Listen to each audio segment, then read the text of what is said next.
Namaste students, this is Chitralekha from Swami RN Senior Secondary School welcomes you all on the YouTube channel of RSV Group of Schools. Today we will read chapter number 1 of Geography class 8 and the topic is resources. In this chapter we will be understanding that what are resources, basis of resources and basic classification of resources. Now what are resources? All materials available in our environment which satisfy our needs are called as resources. So what are resources? All those things which are available in environment and which we use to get maximum satisfaction are called resources. All resources have some value. Value means worth. All those resources which gives us satisfaction are valuable for us. Some resources have economic value and some do not, but both are important and satisfy human needs. Some resources that are having economic value and some are having aesthetic value. If we take an example of tree, if we use the wood of tree, that means it is economically valuable for us. But if the tree gives beauty to the nature, then it is having aesthetic value. Some resources can become economically valuable with time. Now the question is, how does a substance become a resource, or what makes a resource a substance a resource? So, time and technology are the important factors that change substances into resources. So, by giving time and technology to the substance, it will make the substance a resource.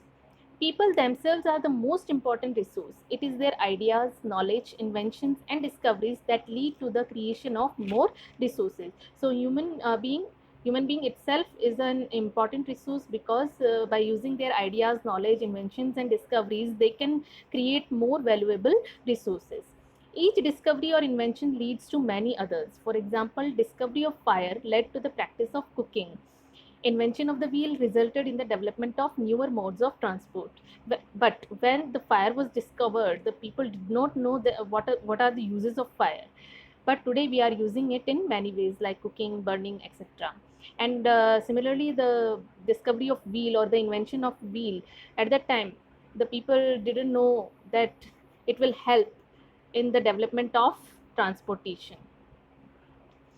Okay, types of resources. There are three types of resources: natural resources, human made resources, and human resources. What are natural resources? Resources that are drawn from nature and used without much modification are called natural resources. All the resources which we get directly from the nature and which we use without any modification are natural resources. The air we breathe, the water in our rivers and lakes are an example of natural resources. Now, natural resources are classified into different groups on the basis of level of development, origin, stock, distribution. Now, on the basis of development and use, the natural resources can be classified into two groups, that is actual and potential. Now, what are actual resources? Actual resources are those resources whose quantity is known or which are present on the earth. These resources are being used in the present.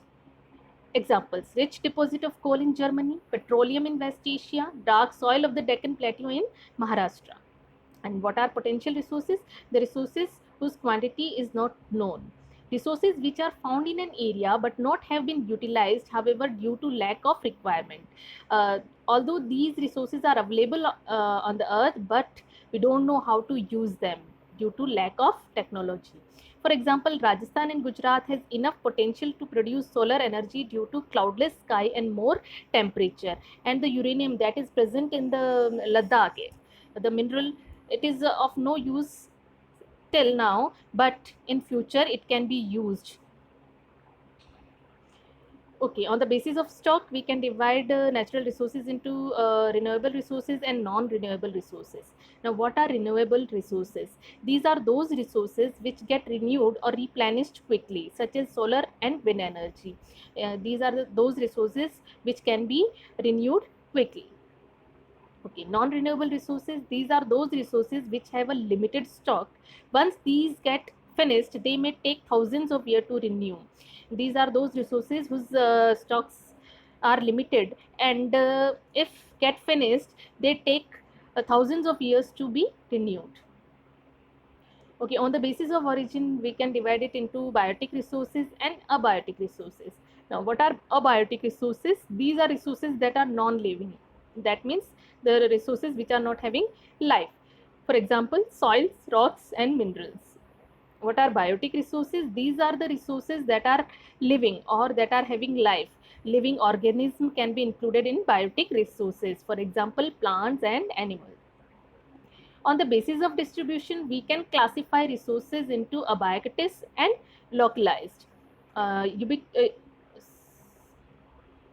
Ubiquitous, these are the resources which are found everywhere. For an example, the air we breathe, wind energy, solar energy, etc. Ubiquitous are the resources which are found everywhere on the earth. Localized, these are the resources which are found only in selected areas.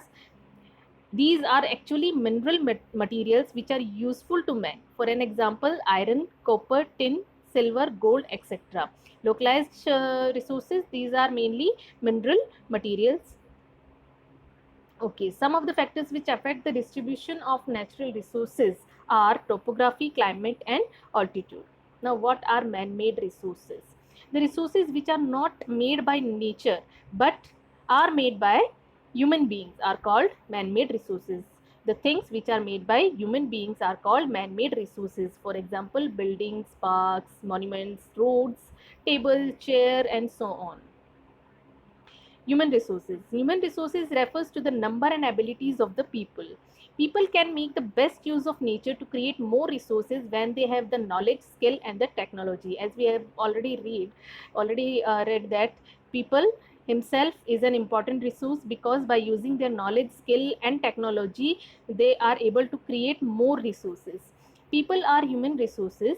Improving the quality of people's skills so that they are able to create more resources is known as human resource development. Now, what is human resource development? Human resource development is improving the quality of people's skills so that they can create more resources. Okay, ways to save natural resources and its conservation. Okay, conserving resources. Conservation of resources refers to using natural resources carefully so that they could be renewed and continue to be used in future. Now, the question is, what is conservation of resources? The conservation of resources means using natural resources in such a way that they can be renewed and can be used in future. Sustainable use of resources refers to carefully utilizing resources and balancing the need to use resources and also conserve them for the future generation. Now, what is sustainable use of resource? Using resources carefully and balancing the need to use resources and also conserve them for the future generation is sustainable use of resources.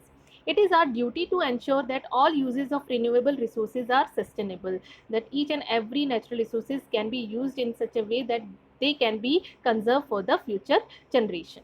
The diversity of life on the earth should be conserved. The damage to natural environmental system should be minimized. We should not damage the natural environment. There are many ways of conserving resources.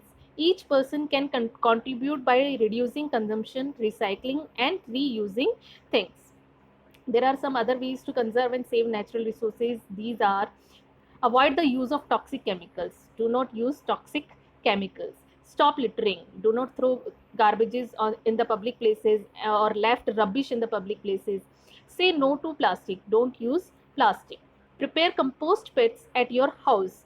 Reduce the use of processed food or preserved food. Recycle as much as you can.